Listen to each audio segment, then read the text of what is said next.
So here we are in a cab. Obviously I've got my area here which I've been digging out, and I've got a patch over here the other side of this island which I was digging out before, and then just over here in the distance is the laser, which is set up and spinning. Obviously I've just stacked that on a bank because it's convenient as for now. So what I could do is, I've got my laser receiver which is up here on the end of the dipper. I now need to know the difference between my laser height, which is obviously scanning a level area here, and the grade that I want to dig.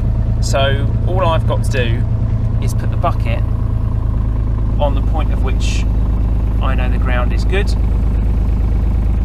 which, because I checked it with the staff earlier when I was setting up, there's this. You could use a peg, you could use a more accurate datum than this, but I know this ground is good because that's what I've dug it to. So then we can come over to the Idig system. Now that's my 0, right? So it actually turns out it's 0 because obviously I know it is from before, but I've reset that to 0. So that is now 0, and if I was digging without a laser, as I've explained in videos before, just start grading off and I can pull back and bench myself off of the existing grade that I've got. But here we want to use the laser because we've got a big area, as I've explained. So we press this laser, little padlock and laser button. It comes up, and I've got two ways of doing this. I can either know what the difference is between my laser line and the ground, but I mean, to be honest, when are you ever going to know that? You're just going to stick your laser on something and set it up, and you just don't know, do you? But what I do know is the bench, which I've obviously got set over there.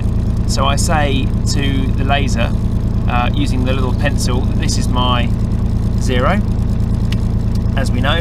Now it's asking me to catch the laser. So in order to do that, I just need to be able to face that laser over there on this side of the machine.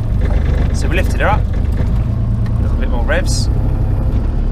Doesn't actually matter what angle your dipper is at particularly, but what you end up with is this green line here when it finds it. And then it has a little timer down there, which it takes about 3 seconds to just make sure that it can see it and it's consistently happy with that. And now it's telling me that I've got a measure of 2 meters and 26 centimeters between the laser line and my grade. Now, you'd have never have known that otherwise. You know, when are you ever going to measure it? It's just, you could do, but I can't think of a scenario where you'd need to. So now it knows where my bucket is. If I actually come over and I'll swing myself over, let's see how good my digging's been. Swing myself over to this area here. Let's see what my grade's like over here. It should be good, he says. There you go, so I'm minus 10 mil, so that bit's like 10 mil low, look, which, to be honest, I'm happy enough with that over 1,000 odd square metre area I'm doing here. Obviously the more accurate you can be, the better. That you can just see daylight under the bucket with it 0. I mean, it literally isn't much at all. So I'm pretty happy with that for the quality I'm doing. Now, obviously, like everything with Idig, it doesn't know when you move the machine. So if you move the machine, you need to reset yourself up with a laser, and that's quite simply done. So I'll explain. If I shift the digger in this direction, now my elevation is bound to have changed, and I can prove that by sticking my bucket back on the ground. It's now saying -4. Now I'm pretty confident that my digging isn't that bad. So what it is I'm not benched off the laser. So we spin round again just to catch the laser. Obviously I'm doing this one-handed, by the way, so it's a lot quicker in reality. You can almost do it, set yourself up to bench the laser on the move.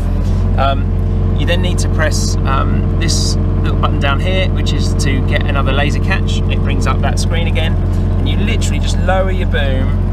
As you can see, I'm just lowering the boom until it finds the laser, which should be somewhere down there. There you go. Finds the laser, does its little calibration, and then I'm off. And that is literally me digging. I'm good to go. It knows where I am, the laser's level, and if I come back over here and put it on the same spot, which was just over there, look at that, bang on. And it's that easy. I mean, this laser setup is the way forward with Idig. You just can't lose. It's fantastic. You can still set your slopes. You can still do everything that we've done on other videos with the laser. So for drainage and things, it's the most accurate way, because it doesn't matter. You could accumulate, as I've said before, differences by grading an area and then moving back and going off that grade. 10 mil here, 10 mil there. You get right the way down there, and you could be 100 mil out quite easily, thinking that you're within a tolerance. And it's good for some areas. Small gardens, you don't need to use the laser, but a big barn bed like this, the laser's fantastic for that. And you just whack it over there in the morning, switch her on, and you're good to go. It really is that simple. So that's how you set up digging a flat area, in this instance, with a laser. Obviously, if you want to do grades, you just do exactly as per my grade video, set yourself up and reference it off the laser again. So it's really really straightforward. There is a very clever way, if you've got a grade laser, that you can angle the laser to suit your grade, and then actually sort of, as you dig, the laser's going with it. Mine isn't quite that good because I've just got the flat laser, so when I'm digging a gradient, I have to re-bench myself every time I move, because the slope goes down versus where the level laser is. But it's still a whole sight better than the old school way of counting out 12mm or whatever your drainage was going to be at. So yeah, that's how you do it. Nice and simple. Hope to see you next one. Cheers.